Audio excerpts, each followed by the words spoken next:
ఉన్నటువంటి మానవ సంబంధాన్ని కించపరిచే విధంగా చేస్తున్నారు.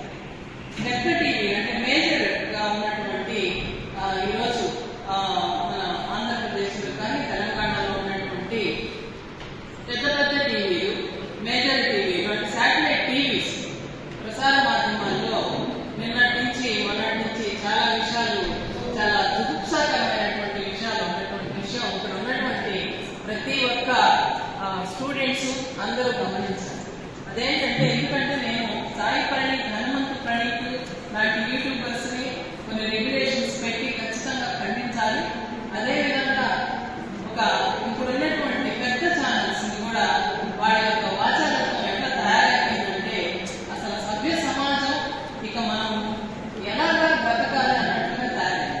దానికి కారణం నిన్న ఒక ఎండోమెంట్ అసిస్టెంట్ కమిషనర్ గా పనిచేసినటువంటి శాంతి అనే ఆమె గురించి కొన్ని ఛానల్స్ లో, ముఖ్యంగా పెద్ద ఛానల్స్, శాటిలైట్ ఛానల్స్ లో మాట్లాడుతున్న తీరు, ఆవిడ గురించి చేస్తున్న కామెంట్స్ మీరు అందరూ చూడండి. మీకు అందరికీ తెలిసే ఉంటుంది. ఆమెకి ఈ మధ్య కాలంలో ఒక బాబు పుట్టాడు. ఆ బాబు గురించి, బాబుకి తండ్రి ఎవరు, వాడా వీడా అని చెప్పేసేటువంటి భాష మాట్లాడుతున్నారు పెద్ద ఛానల్స్. దాని మీద డిబేట్స్ పెడుతున్నారు.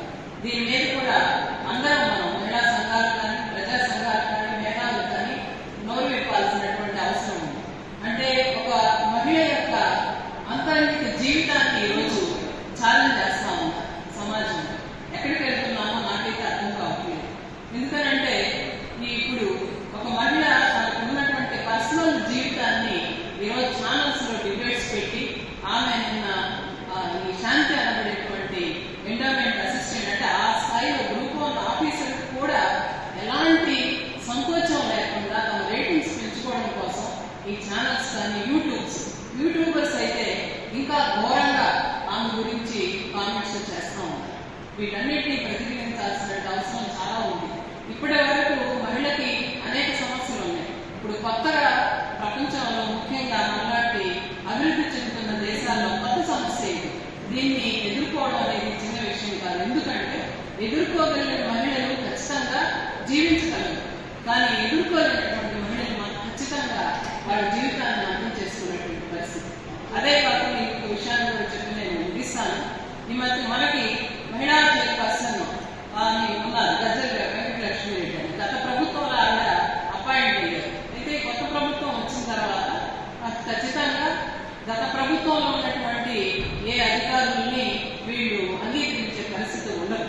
అయితే దాన్ని వాళ్ళు రాజ్యాంగబద్ధంగా ఆవిడ్ని సాగడం ప్రక్రియ వాళ్ళు చేపడితే ఎవరికి అభ్యంతరాలు ఉండవు. అది ఆమె మొత్తం చూసుకుంటుంది. కానీ ఆమె తన యొక్క పదవి నుంచి వెళ్ళిపోవడం కోసం ఈ యూట్యూబర్స్, ఈ సోషల్ మీడియాలో ఆమె యొక్క వ్యక్తిత్వాన్ని ఎంత భయంకరంగా హననం చేస్తూ పోస్టింగ్స్ పెడుతున్నారంటే, నేను ప్రత్యక్షంగా నా దగ్గరికి వచ్చారు, మన సహాయం అడిగారు. అంటే మహిళా కమిషన్ అంటే రాష్ట్రంలో ఉండే మహిళల సమస్యలు, విద్యార్థుల సమస్యలు, అన్ని సమస్యల్ని మహిళా కమిషన్ దృష్టికి తీసుకెళ్తాం. అలాంటి మహిళా కమిషన్ చైర్పర్సనే మన దగ్గరికి వచ్చి నా పరిస్థితి ఇలా ఉంది, నా గురించి, నా వ్యక్తిత్వాన్ని గురించి ఇలాగా హననం చేస్తున్నారని ఆవిడ చూపించిన పోస్టింగ్స్ చూస్తే నిజంగా చాలా హనుమంతు ప్రణీతే చాలా బెటర్ అనిపించింది. అంత ఘోరమైనటువంటి పోస్టింగ్స్ పెట్టి సర్క్యులేట్ చేస్తున్నారు.